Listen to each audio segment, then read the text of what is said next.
Highly expected cinema ಅಂತಂದ್ರೆ ರಕ್ಕಸಪುರದೊಳ cinema. ಈ ಹಿಂದೆ ಈ ಟೀಸರ್ ಬಂದಾಗ, ಟ್ರೈಲರ್ ಬಂದಾಗ ಈ ಸಿನಿಮಾಗೆ ವಿಲನ್ ಇರ್ತಾರಾ ಅನ್ನೋ ಒಂದು ಡೌಟ್ ನಮಗಿತ್ತು. ಸೆಕೆಂಡ್ ಹಾಫ್ ಅಲ್ಲಿ ಮಾತ್ರ ತಿಂದಾಕ್ಬಿಟ್ಟಿದ್ದಾರೆ ತಮ್ಮ ಕ್ಯಾರೆಕ್ಟರ್ನ ಅಂತ ಹೇಳ್ಬೋದು. ಡೈರೆಕ್ಟರ್ಗೆ ಇದು ಫಸ್ಟ್ ಸಿನಿಮಾ, ರವಿ ಸಾರಂಗ್ ಅವ್ರಿಗೆ. ಬಟ್ ನಮ್ಗೆ ಎಲ್ಲೂ ಕೂಡ ಅವರ ಫಸ್ಟ್ ಸಿನಿಮಾ ಇದು ಅಂತ ಅನ್ಸೋದಿಲ್ಲ. ಏನೋ ಒಂದು ಹಾರರ್ ಟಚ್ ಇರಬೇಕು, ಕಾಮಿಡಿ ಟಚ್ ಇರಬೇಕು, ಒಂದ್ ಸ್ವಲ್ಪ ಥ್ರಿಲ್ಲಿಂಗ್ ಆಗಿರ್ಬೇಕು, ಏನೋ ಒಂದು ಮಿಸ್ಟ್ರಿ ಕಥೆನಲ್ಲಿ ಇರಬೇಕು ಅಂತ ನೀವ್ ಯೋಚಿಸ್ತಾ ಇದ್ರೆ ನಿಮಗೆ ಬೆಸ್ಟ್ ಮೂವಿ ಅಂತಂದ್ರೆ ಈ ರಕ್ಕಸಪುರದೊಳ ಸಿನಿಮಾ ಅಂತ ಹೇಳ್ಬೋದು. ಆತ್ಮೀಯ ಕನ್ನಡ ಪಿಕ್ಚರ್ ವೀಕ್ಷಕರಿಗೆ ನಮಸ್ಕಾರ. ನಾನು ಪಲ್ಲವಿ ಎನ್ ರಾಜ್. ಈ ಶುಕ್ರವಾರ ನಮ್ಮ ಸ್ಯಾಂಡಲ್ವುಡ್ ಪಾಲಿಗೆ ಉತ್ತಮವಾದಂತಹ ದಿನ ಅಂತ ಹೇಳ್ಬೋದು. ಯಾಕಂದ್ರೆ ಸಾಕಷ್ಟು ನಮ್ಮ ಕನ್ನಡದ ಸಿನಿಮಾಗಳು ಬಿಡುಗಡೆಯಾಗಿದೆ. ಅದರಲ್ಲೂ ಕೂಡ ಹೈಲಿ ಎಕ್ಸ್ಪೆಕ್ಟೆಡ್ ಸಿನಿಮಾ ಅಂತಂದ್ರೆ ರಕ್ಕಸಪುರದೊಳ ಸಿನಿಮಾ. ಸೊ ನಾವೇ ಏನೋ ಒಂದು ಊಹೆ ಇಟ್ಕೊಂಡು ಸಿನಿಮಾ ನೋಡಕ್ ಹೋಗಿದ್ವಿ, ಬಟ್ ಎಲ್ಲದೂ ಕೂಡ ಉಲ್ಟಾ ಆಗಿದೆ ಅಂತ ಹೇಳ್ಬೋದು. ಸೊ ಸಿನಿಮಾ ಏನು 127 ನಿಮಿಷ ಇತ್ತು. ಇಡೀ 127 ನಿಮಿಷವೂ ಕೂಡ ಒಂದು ನಮ್ಮ ಕ್ಯೂರಿಯಾಸಿಟಿನ ಹಿಡಿದಿಟ್ಕೊಳ್ಳುತ್ತೆ. ಆ ವಿಜುವಲ್ಸ್ ಆಗಿರಬಹುದು, ಥ್ರಿಲ್ಲಿಂಗ್ ಸ್ಟೋರಿ ಆಗಿರಬಹುದು, ಕ್ರೈಮ್ ಸ್ಟೋರಿ ಆಗಿರಬಹುದು, ಆ ಒಂದು ರಕ್ಕಸಪುರ ಅನ್ನುವಂತಹ ಊರೊಳಗಡೆ ನಡೆಯುವಂತಹ ಕ್ರೈಮ್ ಅನ್ನ ಎಳೆಯಾಗಿ ತೋರಿಸುವಂತಹ ಪ್ರಯತ್ನ ಮಾಡಿದ್ದಾರೆ. ಸೊ ಈ ಹಿಂದೆ ಒಬ್ಬ ಪೊಲೀಸ್ ಪಾತ್ರಕ್ಕೆ ಸೂಟು ಆಗುವಂತಹ ಆಕ್ಟರ್ಸ್ ಯಾರು ಅಂತಂದ್ರೆ ನಮ್ಮೆಲ್ಲರ ಬಾಯಲ್ಲಿ ಆಬ್ವಿಯಸ್ಲಿ ಪ್ರಮೋದ್ ಶೆಟ್ರ ಹೆಸರು ಬರ್ತಿತ್ತು. ಬಟ್ ರಕ್ಕಸಪುರ ಸಿನಿಮಾ ನೋಡಿದ್ಮೇಲೆ ನಿಜವಾಗಿಯೂ ಕೂಡ ಒಬ್ಬ ಮಫ್ತಿಯಲ್ಲಿರುವಂತಹ ಪೊಲೀಸ್ ಅಧಿಕಾರಿ ಪಾತ್ರಕ್ಕೆ ಯಾರು ಸೂಟ್ ಆಗ್ತಾರೆ ಅಂದ್ರೆ ನೆಕ್ಸ್ಟ್ ನಮ್ಮ ಬಾಯಲ್ಲಿ ರಾಜ್ ಬಿ ಶೆಟ್ಟಿ ಅವರ ಹೆಸರು ಬರುತ್ತೆ. ಅಷ್ಟು ಅದ್ಭುತವಾಗಿ ತಮ್ಮ ಪಾತ್ರವನ್ನ ಕಟ್ಟಿಕೊಡುವಂತಹ ಕೆಲಸ ರಾಜ್ ಬಿ ಶೆಟ್ಟಿ ಅವರು ಮಾಡಿದ್ದಾರೆ. ಸೊ ಪ್ರತಿಯೊಂದು ಕ್ಯಾರೆಕ್ಟರ್ ಕೂಡ, ಅದರಲ್ಲೂ ಕೂಡ ಮಾತಾಡ್ಲೇಬೇಕು ಅಂತಿರುವಂತಹ ಕ್ಯಾರೆಕ್ಟರ್ ಬಂದು ವಿಲನ್ ಕ್ಯಾರೆಕ್ಟ್ರು.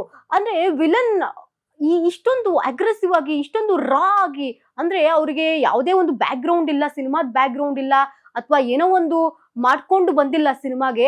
ಅವರ ಅಂದ್ರೆ ಮೊದಲ ಪ್ರಯತ್ನದಲ್ಲಿ ಇಷ್ಟೊಂದು ಜನರಿಂದ ಒಂದು ಮನ್ನಣೆಯನ್ನ ಗಳಿಸ್ಕೊಂಡಿದ್ದಾರೆ. ಇಷ್ಟೊಂದು ಅಂದ್ರೆ ಆಕ್ಟಿಂಗ್ ಅಲ್ಲೂ ಕೂಡ ಸದಭಿರುಚಿಯನ್ನು ತೋರಿಸಿದ್ದಾರೆ ಅಂತಾನೆ ನಿಜವಾಗಿಯೂ ಕೂಡ ಗ್ರೇಟ್ ಅಂತಾನೆ ಹೇಳ್ಬೋದು. ಆ ಪಾತ್ರಕ್ಕೆ ಅವ್ರನ್ನ ಬಿಟ್ರೆ ಬೇರೆಯವ್ರನ್ನ ಊಹಿಸ್ಕೊಳ್ಳಕ್ಕೂ ಕೂಡ ಅಸಾಧ್ಯ ಅನ್ನೋ ರೀತಿನಲ್ಲಿ ತಮ್ಮ ಕ್ಯಾರೆಕ್ಟರ್ ಅನ್ನ ಅನಿರುದ್ಧ ಅವರು ಕಟ್ಕೊಡುವಂತಹ ಕೆಲಸ ಮಾಡಿದ್ದಾರೆ. ಈ ಹಿಂದೆ ಈ ಟೀಸರ್ ಬಂದಾಗ, ಟ್ರೈಲರ್ ಬಂದಾಗ ಈ ಸಿನಿಮಾಗೆ ವಿಲನ್ ಇರ್ತಾರಾ ಅನ್ನೋ ಒಂದು ಡೌಟ್ ನಮಗಿತ್ತು. ಬಟ್ ಸಿನಿಮಾ ಏನು ಫಸ್ಟ್ ಹಾಫ್ ಮುಗಿಯುತ್ತೆ, ಸೆಕೆಂಡ್ ಹಾಫ್ ಅಲ್ಲಿ ಮಾತ್ರ ಏನಕ್ಕೆ ತಿಂದಾಕ್ಬಿಟ್ಟಿದ್ದಾರೆ ತಮ್ಮ ಕ್ಯಾರೆಕ್ಟರ್ನ ಅಂತ ಹೇಳ್ಬೋದು. ಅಷ್ಟೊಂದು ಪರ್ಫೆಕ್ಟ್ ಆಗಿ ಪ್ರತಿಯೊಂದನ್ನು ಕೂಡ ತೂಗಿಸುವಂತಹ ಪ್ರಯತ್ನ ಮಾಡಿದ್ದಾರೆ. ಡೈರೆಕ್ಟರ್ಗೆ ಇದು ಫಸ್ಟ್ ಸಿನಿಮಾ, ರವಿ ಸಾರಂಗ್ ಅವ್ರಿಗೆ. ಬಟ್ ನಮ್ಗೆಲ್ಲೂ ಕೂಡ ಅವರ ಫಸ್ಟ್ ಸಿನಿಮಾ ಇದು ಅಂತ ಅನ್ಸೋದಿಲ್ಲ. ಫಸ್ಟ್ ಹಾಫ್ ಅಲ್ಲಂತೂ ಒಂದು ಒಳ್ಳೆ ಒಂದು ಲವ್ ಸ್ಟೋರಿ ಹೇಳ್ತಾ ಹೋಗ್ತಾರೆ. ಲವ್ ಸ್ಟೋರಿ ಅಂತಂದ್ರೆ ಸ್ವಲ್ಪ ಪ್ರಮಾಣದಲ್ಲಿ ಲವ್ ಸ್ಟೋರಿ, ಬಟ್ ಕಂಪ್ಲೀಟ್ ಆಗಿ ಲವ್ ಸ್ಟೋರಿ ಇರೋದಿಲ್ಲ. ಅಂದ್ರೆ ಒಂದು ಊರಿನಲ್ಲಿ ನಡೆಯುವಂತಹ ಕತೆ. ಈ ನಾಯಕ ಅಂತಂದ್ರೆ ರಾಜ್ ಬಿ ಶೆಟ್ಟಿ ಅವರ ವೈಯಕ್ತಿಕ ಜೀವನದಲ್ಲಿ ಒಂದಷ್ಟು ಘಟನೆಗಳಾಗಿರುತ್ತೆ. ಅದರಿಂದ ಅವರು ಕುಡಿತಕ್ಕೆ ದಾಸರಾಗಿರ್ತಾರೆ. ಈ ಸಮಯದಲ್ಲಿ ಬರುವಂತಹ ಒಂದಷ್ಟು ಕಾಮಿಡಿ ಸೀನ್ಸ್ಗಳು, ಈ ಒಂದು ಕಾಮಿಡಿ ಸೀನ್ಸ್ ಅಂತಂದಾಗ ನೆನಪಾಗುವಂತದ್ದು ಸಿದ್ದು ಮಂಡ್ಯ ಅವರು ಹಾಗೆ ಗೌರವ್ ಶೆಟ್ಟಿ ಅವರು ರಾಜ್ ಬಿ ಶೆಟ್ಟಿ ಅವರಿಗೆ ಸಾಥ್ ಕೊಟ್ಟಿರುವಂತಹ ರೀತಿ ಇದೆಯಲ್ಲ, ಬಹಳ ಚೆನ್ನಾಗಿದೆ. ಒಂದು ಒಳ್ಳೆ ನಟರನ್ನ ಈ ಸಿನಿಮಾದಿಂದ ನಾವು ನೋಡ್ಲಿಕ್ಕೆ ಸಾಧ್ಯ ಅಂತ ಅನ್ಬೋದು. ನಮ್ಮ ಸ್ಯಾಂಡಲ್ವುಡ್ ಕೊಡ್ತಾ ಇದೆ, ಸ್ಯಾಂಡಲ್ವುಡ್ಗೆ ಪಾದಾರ್ಪಣೆ ಮಾಡ್ತಾ ಇದ್ದಾರೆ ಅಂತ ಹೇಳ್ಬೋದು. ಅದ್ಭುತವಾಗಿ ಇಬ್ರು ಕೂಡ ನಟಿಸಿದ್ದಾರೆ. ಜೊತೆಗೆ ಅವ್ರ 3 ಜನದ ನಡುವೆ ನಡೆಯುವಂತಹ ಒಂದಷ್ಟು ಕಾಮಿಡಿ ಸೀನ್ಸ್ ಆಗಿರಬಹುದು, ಬಹಳ ಅದ್ಭುತವಾಗಿ ಕಟ್ಕೊಡುವಂತಹ ಪ್ರಯತ್ನ ಮಾಡಿದ್ದಾರೆ. ಮಾತಾಡ್ಲೇಬೇಕಾಗಿರುವಂತಹ ಇನ್ನೊಂದು ವಿಚಾರ ಬಂದು ಸಿನಿಮಾಟೋಗ್ರಫಿ. ಒಂದು ಛಾಯಾಗ್ರಹಣ ಒಂದು ಸಿನಿಮಾಗೆ ಎಷ್ಟು ಇಂಪಾರ್ಟೆನ್ಸ್ ಕೊಡುತ್ತೆ ಅನ್ನೋದನ್ನ ಈ ಸಿನಿಮಾ ನೋಡಿದ್ರೆ ನಮಗೆ ಅನಿಸುತ್ತೆ ಅಂತ ಹೇಳ್ಬೋದು. ಸೀನ್ ಬೈ ಸೀನ್ ಆಗಿರಬಹುದು, ವಿಜುವಲ್ಸ್ ಆಗಿರಬಹುದು, ಆ ಕತ್ಲೆ, ಆ ಒಂದು ಊರನ್ನ ತೋರಿಸುವಂತಹ ಶೈಲಿ ಆಗಿರಬಹುದು, ತೋರಿಸುವಂತಹ ರೀತಿ ಆಗಿರಬಹುದು, ಭಯಾನಕ ಘಟನೆಗಳನ್ನ ನಮ್ಗೆ ಪ್ರೇಕ್ಷಕರಿಗೆ ಕಟ್ಟಾಕುವಂತಹ ರೀತಿ ಆಗಿರಬಹುದು, ಇದೆಲ್ಲವನ್ನೂ ಕೂಡ ಒಂದು ವಿಲಿಯಂ ಡೇವಿಡ್ ಅವರು ಸಿಕ್ಕಾಪಟ್ಟೆ ಅದ್ಭುತವಾಗಿ ಸೆರೆ ಹಿಡಿದಿದ್ದಾರೆ ತಮ್ಮ ಕ್ಯಾಮ್ರಾದಲ್ಲಿ ಅಂತ ಹೇಳ್ಬೋದು. ಅದ್ಭುತವಾಗಿ ಮೂಡ್ ಬಂದಿದೆ ಸಿನಿಮಾಟೋಗ್ರಫಿ. ಜೊತೆಗೆ ತುಂಬಾ ಎಲ್ರನ್ನೂ ಕೂಡ ಅಟ್ರಾಕ್ಟ್ ಮಾಡುವಂಥದ್ದು ಆ ಪುಟ್ಟ ಮಗು ಗೊಂಬೆ ಪಾತ್ರ. ಅವಳ ಪಾತ್ರನೂ ಕೂಡ ತುಂಬಾ ಚೆನ್ನಾಗಿ, ಅಷ್ಟು ಚಿಕ್ಕ ವಯಸ್ಸಿಗೆ ಅಷ್ಟೊಂದು ಮೆಚುರಿಟಿಯಿಂದ ಪಾತ್ರ ಮಾಡ್ತಾರೆ ಅಂತಂದ್ರೆ ನಿಜವಾಗ್ಲೂ ಗ್ರೇಟ್ ಥಿಂಗ್ ಅಂತಾನೆ ಹೇಳಬಹುದು. ಅವಳ ಒಂದು ಪಾತ್ರವೇ ಸಿನಿಮಾಗೆ ಒಂದಷ್ಟು ಟ್ವಿಸ್ಟ್ ಗಳನ್ನ ಕೊಡ್ತಾ ಹೋಗುತ್ತೆ. ಫಸ್ಟ್ ಹಾಫ್ ಗಿಂತ ಸೆಕೆಂಡ್ ಹಾಫ್ ಮಾತ್ರ ಬಹಳ ಅದ್ಭುತವಾಗಿ ಮೂಡ್ ಬಂದಿದೆ ಅಂತಾನೆ ಹೇಳ್ಬೋದು. ಅದ್ರಲ್ಲೂ ಮೇನ್ಲಿ ಅಂತಂದ್ರೆ ಅನಿರುದ್ಧ ಅವರ ಕ್ಯಾರೆಕ್ಟರ್. ಅಂದ್ರೆ ಒಂದು ಊರಲ್ಲಿ ಏನೇನೋ ಘಟನೆಗಳು ನಡೀತಾ ಇರುತ್ತೆ. ಆದ್ರೆ ಜನಗಳು ಅನ್ಕೊಂಡಿರ್ತಾರೆ ದೆವ್ವದಿಂದಲೇ ಈ ರೀತಿ ಆಗ್ತಾ ಇದೆ ಅಂತ. ಬಟ್ ದೆವ್ವವನ್ನ ಹೊರತುಪಡಿಸಿ ಆ ಊರಲ್ಲಿ ಏನಾಗ್ತಾ ಇದೆ, ಮಾಟ ಮಂತ್ರ ತಂತ್ರ ಅಂದ್ರೆ ಪ್ರಸ್ತುತಕ್ಕೂ ಕೂಡ ಸಿನಿಮಾ ಹೋಲಿಕೆಯಲ್ಲಿದೆ ಅಂತಾನೆ ಹೇಳ್ಬಹುದು. ಅದನ್ನ ಪಿನ್ ಟು ಪಿನ್ ತೋರಿಸುವಂತಹ ಪ್ರಯತ್ನ ನಿರ್ದೇಶಕರು ಮಾಡಿದ್ದಾರೆ ಅಂತ ಹೇಳ್ಬೋದು. ಈ ವರ್ಷದಲ್ಲಿ ಬಂದಂತಹ ಒಂದು ಉತ್ತಮವಾದಂತಹ ಮೂವಿ. ನೀವೇನಾದ್ರೂ ಸಿನಿಮಾ ಲವರ್ಸ್ ಆಗಿದ್ರೆ, ನಿಮ್ಗೆ ಒಂದು ಸಸ್ಪೆನ್ಸ್ ಇರುವಂತಹ, ಕ್ರೈಮ್ ಸ್ಟೋರಿ ಇರುವಂತಹ, ಆ, ಅಲ್ಲಲ್ಲಿ ಹಾರರ್ ಟಚ್ ಇರುವಂತಹ ಸಿನಿಮಾವನ್ನ ನೋಡ್ತೀರಾ, ಕಾಮಿಡಿ ಮೂವಿ ಎಕ್ಸ್ಪೆಕ್ಟ್ ಮಾಡ್ತೀರಾ ಅಂತಂದ್ರೆ ನಿಮಗೆ ಇದೊಂದು ಬೆಸ್ಟ್ ಎಕ್ಸಾಂಪಲ್ ಅಂತ ಹೇಳ್ಬೋದು. ನೀವು ಈ ಸಿನಿಮಾವನ್ನ ನೋಡ್ಬೋದು. ಬಹಳ ಅಂದ್ರೆ ಎಲ್ಲೂ ಕೂಡ ನಮ್ಗೆ ಬೋರ್ ಹೊಡಿಯುತ್ತಪ್ಪ, ಲ್ಯಾಗ್ ಆಗುತ್ತಪ್ಪ ಅಂತ ಎಲ್ಲೂ ಕೂಡ ಅನ್ಸೋದೇ ಇಲ್ಲ. ಎಷ್ಟು ಬೇಕು ಅಂದ್ರೆ ಪ್ರೇಕ್ಷಕರಿಗೆ ಎಷ್ಟು ಬೇಕು ಅಷ್ಟನ್ನ ಕೊಡುವಂತಹ ಪ್ರಯತ್ನ ಸಿನಿಮಾದ ನಿರ್ದೇಶಕರು ಮಾಡಿದ್ದಾರೆ. ಸಂಭಾಷಣೆಗಳಾಗಿರ್ಬಹುದು, ಸ್ಕ್ರೀನ್ ಪ್ಲೇ ಆಗಿರಬಹುದು, ಬಹಳ ಅದ್ಭುತವಾಗಿ ಮೂಡ್ ಬಂದಿದೆ. ನಾನು ಆಗ್ಲೇ ಹೇಳ್ದಂಗೆ ಎಲ್ಲೂ ಕೂಡ ಅನ್ಸದೇ ಇಲ್ಲ ಅವರ ಫಸ್ಟ್ ಡೈರೆಕ್ಷನ್ ಸಿನಿಮಾ ಅಂತ.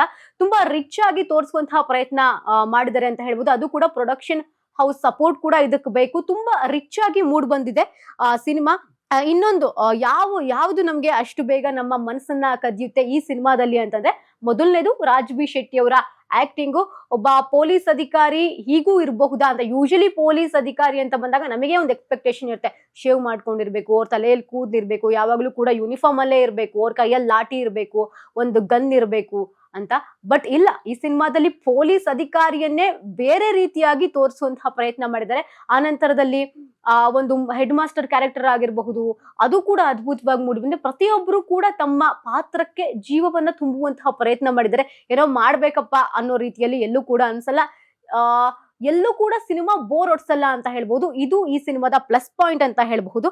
ಹಾಡುಗಳು, ಮ್ಯೂಸಿಕ್ ಬಗ್ಗೆ ಮಾತಾಡ್ಲೇಬೇಕು. ಆ ಬ್ಯಾಕ್ ಗ್ರೌಂಡ್ ಮ್ಯೂಸಿಕ್ಗೆ, ಆ ವಿಜುವಲ್ಸ್ಗೆ, ಹಾಗೆ ಅವರ ಆಕ್ಟಿಂಗಿಗೆ ಇನ್ನು ನೆಕ್ಸ್ಟ್ ಏನಾಗುತ್ತೆ ಅನ್ನೋ ಕ್ಯೂರಿಯಾಸಿಟಿ ನಮ್ಮಲ್ಲೂ ಕೂಡ ಬರ್ತಾ ಹೋಗುತ್ತೆ. ಒಂದೊಂದು ಹಾಡುಗಳು ಕೂಡ ಅದ್ಭುತವಾಗಿ ಮೂಡ್ ಬಂದಿದೆ. ಅಪ್ಪನ್ ಸಾಂಗ್ ಆಗಿರಬಹುದು, ರಾಜ್ ಬಿ ಶೆಟ್ಟಿಯಾಗೆ ಬೆಳ್ಳಿ ನಡುವೆ ನಡೆಯುವಂತಹ ಒಂದಷ್ಟು ಘಟನೆಗಳಿಗೆ ಸಂಬಂಧಪಟ್ಟಂತೆ ಒಂದು ಸಾಂಗ್ ಬರುತ್ತೆ, ಅದಾಗಿರಬಹುದು. ಸಿದ್ದಯ್ಯ ಸ್ವಾಮಿ ಬನ್ನಿಯೋ ಸಾಂಗ್ ಆಗಿರಬಹುದು, ಟೈಟಲ್ ಟ್ರ್ಯಾಕ್ ಆಗಿರಬಹುದು, ಎಲ್ಲವೂ ಕೂಡ ಅದ್ಭುತವಾಗಿ ಮೂಡ್ ಬಂದಿದೆ. ಅಂದ್ರೆ ಈ ಹಿಂದೆ ರಾಜ್ ಬಿ ಶೆಟ್ಟಿ ಅವರ ಸೂಫ್ರಮ್ ಸೋ ಬಂದಿತ್ತು, 45 ಬಂದಿತ್ತು, ರೀಸೆಂಟ್ ಆಗಿ ಲ್ಯಾಂಡ್ ಲಾರ್ಡ್ ಬಂತು, ಅನಂತರದಲ್ಲಿ ರಕ್ಕಸಪುರ. ಅಂದ್ರೆ ಒಂದೊಂದು ಸಿನಿಮಾದಲ್ಲಿಯೂ ಕೂಡ ಅವರು ವಿಭಿನ್ನವಾಗಿ ಕಾಣಿಸ್ಕೊಳ್ಳುವಂತಹ ಪ್ರಯತ್ನ ಮಾಡ್ತಾ ಇದ್ದಾರೆ. ಈ ಸಿನಿಮಾವು ಕೂಡ ಸೂಫ್ರಮ್ ಸೋ ಸಿನಿಮಾದಂತೆ ಹಿಟ್ ಕೊಡ್ಲಿ ಅನ್ನೋದು ಅವರ ಒಂದಷ್ಟು ಅಭಿಮಾನಿಗಳ ಆಶಯ ಅಂತ ಹೇಳ್ಬೋದು. ಇವತ್ತು ಸಿನಿಮಾ ಬಿಡುಗಡೆಯಾಗಿದೆ, ಒಳ್ಳೆಯ ರೀತಿಯಲ್ಲಿ ರೆಸ್ಪಾನ್ಸ್ ಕೂಡ ಪಡ್ಕೊಳ್ತಾ ಇದೆ. ಈ ಹಿಂದೆ ಮೈಸೂರಲ್ಲಿ ನಡೆದಂತಹ ಪ್ರೀಮಿಯರ್ ಶೋ ಆಗಿರಬಹುದು, ನಿನ್ನೆ ಬೆಂಗಳೂರಲ್ಲಿ ನಡೆದಂತಹ ಶೋ ಆಗಿರಬಹುದು, ಆ ಶೋನಲ್ಲೂ ಕೂಡ ಉತ್ತಮವಾದಂತಹ ರೆಸ್ಪಾನ್ಸ್ ಪಡ್ಕೊಂತು. ಸೊ ಇವತ್ತು ಫಸ್ಟ್ ಡೇ ರಿಲೀಸ್ ಆಗಿದೆ, ಉತ್ತಮವಾದಂತಹ ರೆಸ್ಪಾನ್ಸ್ ನ ಪಡ್ಕೊಳ್ತಾ ಇದೆ. ಇನ್ ಮುಂದೆ ಅಂದ್ರೆ ನಾಳೆ ನಾಡಿದ್ದೆಲ್ಲ ವೀಕೆಂಡ್ ಇರೋದ್ರಿಂದ ಹೆಚ್ಚಿನದಾಗಿ ಜನರು ಸಿನಿಮಾ ಥಿಯೇಟರ್ ಕಡೆ ಬಂದು ಸಿನಿಮಾವನ್ನ ನೋಡ್ಬೇಕು. ಹಾಗೇನೆ ನಿಮಗೆ ಮನೇಲಿ ಕುತ್ಕೊಂಡು ಬೋರ್ ಆಗಿದೆ, ಯಾವುದೋ ಒಂದು ಒಳ್ಳೆ ಸಿನಿಮಾಗೆ ಹೋಗ್ಬೇಕು, ನನಗೆ ತುಂಬಾ ನಗ್ಬೇಕು, ಏನೋ ಒಂದು ಹಾರರ್ ಟಚ್ ಇರಬೇಕು, ಕಾಮಿಡಿ ಟಚ್ ಇರಬೇಕು, ಒಂದ್ ಸ್ವಲ್ಪ ಥ್ರಿಲ್ಲಿಂಗ್ ಆಗಿರ್ಬೇಕು, ಏನೋ ಒಂದು ಮಿಸ್ಟ್ರಿ ಕಥೆನಲ್ಲಿ ಇರಬೇಕು ಅಂತ ನೀವ್ ಯೋಚಿಸ್ತಾ ಇದ್ರೆ ನಿಮಗೆ ಬೆಸ್ಟ್ ಮೂವಿ ಅಂತಂದ್ರೆ ಈ ರಕ್ಕಸಪುರದೊಳ್ ಸಿನಿಮಾ ಅಂತ ಹೇಳ್ಬಹುದು. ಅಂದ್ರೆ ಸಿನಿಮಾ ತಂಡದ ಒಂದು ಶ್ರಮ ಇದ್ರಲ್ಲಿ ಕಾಣಿಸ್ತಾ ಇತ್ತು.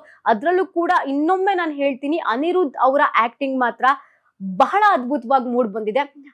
ಅವರ ಒಂದು ಸ್ಕ್ರೀನ್ ಪ್ರೆಸೆನ್ಸ್ ಆಗಿರಬಹುದು, ನಿಜವಾಗ್ಲೂ ಇವ್ರು ಏನೋ ಇಷ್ಟೋ ತುಂಬಾ ಪ್ರಾಕ್ಟೀಸ್ ಮಾಡ್ಕೊಂಡು ತಮ್ಮ ಕ್ಯಾರೆಕ್ಟರ್ನ ಮಾಡಿದ್ದಾರೆ ಅನ್ನೋ ರೀತಿಯಲ್ಲಿ ಅನ್ಸುತ್ತೆ. ಬಟ್ ರಿಯಲ್ ಆಗಿ ಅಂದ್ರೆ ಒರಿಜಿನಲ್ ಆಗಿ ಕೊಡುವಂತಹ ಪ್ರಯತ್ನವನ್ನ ಆ ಪಾತ್ರಕ್ಕೆ ಮಾಡಿದ್ದಾರೆ.